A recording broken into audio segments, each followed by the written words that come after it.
Retour de l'information. Merci à toutes et à tous d'être avec nous. Bonjour, bienvenue.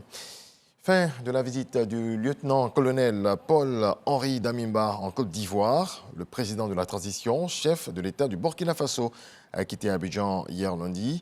Mais avant, il s'est entretenu avec le président de la République Alassane Ouattara.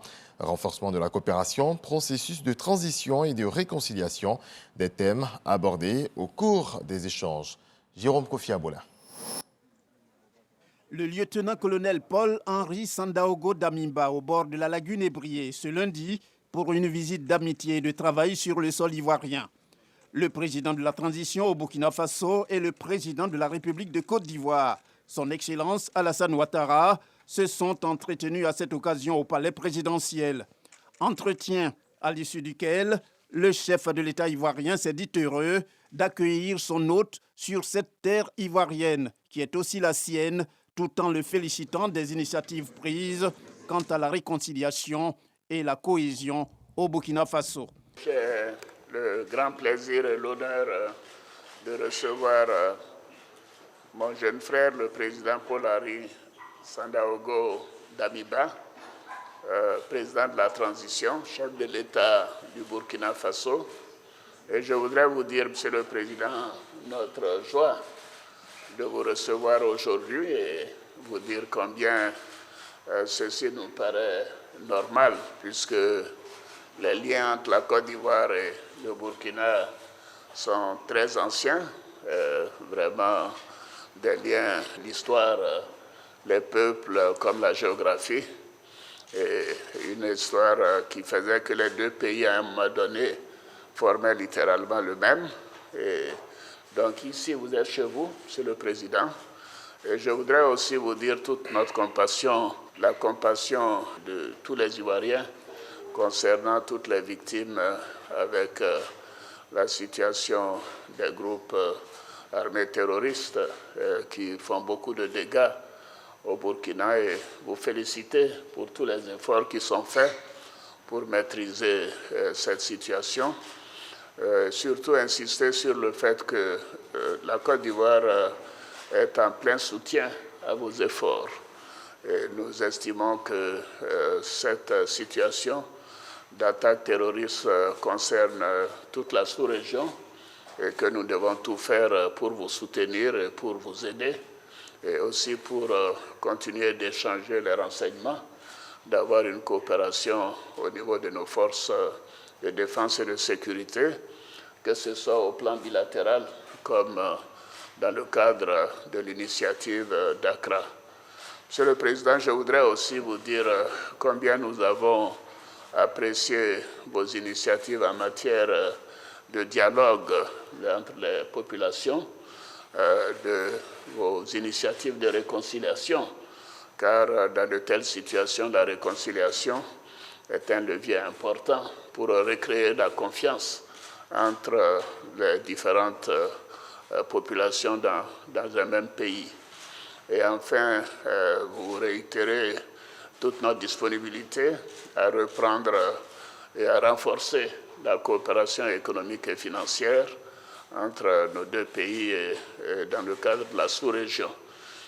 Aussi, Monsieur le Président, vous dire qu'au niveau de la CEDEAO, nous avons considéré que le Burkina faisait beaucoup d'efforts et que le Burkina devait continuer d'être soutenu et que nous devrions faire en sorte que vous puissiez établir un calendrier de la transition qui soit raisonnable, et c'est ce que vous avez fait.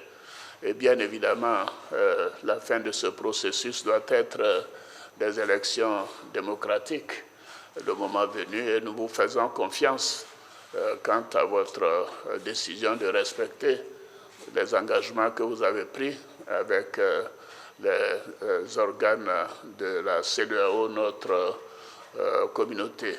Réagissant à son tour, le lieutenant-colonel Paul-Henri Sandaogo Damimba n'a pas non plus caché sa joie de se rendre en Côte d'Ivoire. Il a indiqué être venu s'inspirer de l'expérience ivoirienne en matière sécuritaire et de paix et promis de tenir les engagements pris vis-à-vis de la communauté internationale pour le retour à une vie normale au Burkina Faso. Nous sommes là aujourd'hui pour témoigner notre gratitude pour l'accompagnement dont nous avons bénéficié depuis l'avènement du 24 janvier. Vous avez personnellement accompagné et soutenu les efforts auprès de la communauté sous-régionale de la CEDEAO, mais aussi vous avez, par votre expérience, accompagné et soutenu, vous nous avez accompagnés dans le processus de recréer une meilleure cohésion sociale au niveau du Burkina. Et tout cela, en tout cas, devrait nous amener à renforcer et à s'appuyer sur votre expérience, à s'appuyer sur l'expérience de la Côte d'Ivoire en matière de cohésion, et pour davantage ramener un peu d'accalmie dans notre pays. Et je voudrais également partager un peu les préoccupations sécuritaires que nous avons au niveau de nos deux pays à la frontière, et aussi vous rassurer que les engagements pris au niveau de la CEDEAO seront respectés. Et la transition, en tout cas, œuvrera en première partie à ramener un peu plus de stabilité au niveau de l'intérieur du pays et organisera les élections pour un retour à un ordre constitutionnel normal. Interrogé sur la situation des soldats ivoiriens retenus au Mali, le président de la transition au Burkina Faso s'est dit confiant pour un dénouement rapide et a encouragé la volonté des deux pays de continuer de promouvoir l'entente et la paix. Nous avons évoqué bien entendu cette question et nous allons continuer aussi à faire en sorte que des solutions, en tout cas de meilleures solutions soient trouvées entre les autorités maliennes et puis les autorités de la Côte d'Ivoire. Pour rappel, la présence du président de la transition au Burkina Faso ce lundi à Abidjan s'inscrit dans le cadre d'une visite d'amitié et de travail de 24 heures en Côte d'Ivoire. La rentrée scolaire 2022-2023 a été lancée hier lundi au lycée d'excellence de Grand-Bassam par la ministre de l'Éducation nationale et de l'alphabétisation, Mariatou Koné. C'était au cours de la traditionnelle réunion de rentrée qui se tient chaque année, une semaine avant le début des cours.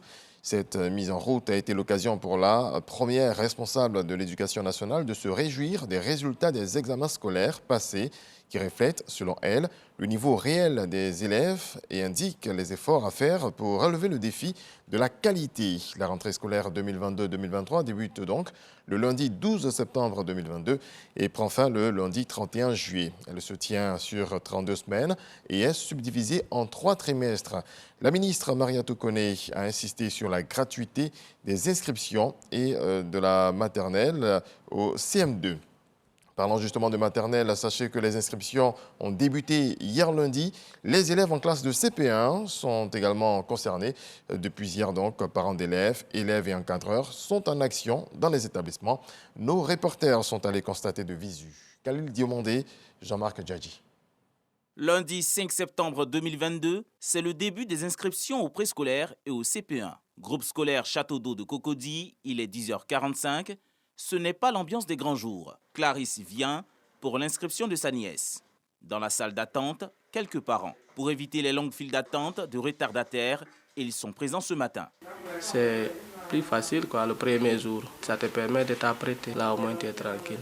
Le directeur de l'établissement reçoit les parents d'élèves conformément aux instructions du ministère de tutelle. Donc, depuis le matin, nous sommes là. Et comme le ministère l'a indiqué, du 5 au 9 septembre, c'est l'inscription au CP1 et depuis ce matin, ça se passe bien. Bon, essentiellement au CP1, il faut un extrait de naissance. Mais déjà, même ceux qui n'ont pas l'extrait de naissance aussi, on doit les accepter. C'est ce que le gouvernement a dit. Après la revue des documents administratifs, dont le plus important, l'extrait d'acte de naissance ou le jugement supplétif, l'inscription de la nièce de Clarisse se déroule sans problème. Ça s'est très bien passé, c'était facile. Nous avons donné les documents nécessaires pour l'inscription. Bon, c'est gratuit aussi.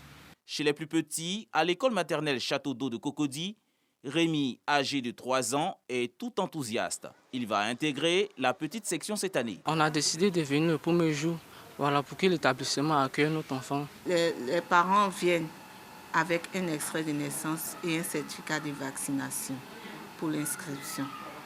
Pour les enfants de la petite section, l'âge requis est 3 ans.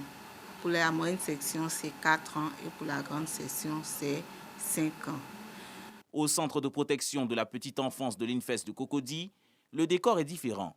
Les parents et leurs enfants sont venus en grand nombre. Depuis ce matin, les inscriptions à 7h30 et vraiment c'est avec plaisir que nous rencontrons, nous retrouvons les parents et les enfants.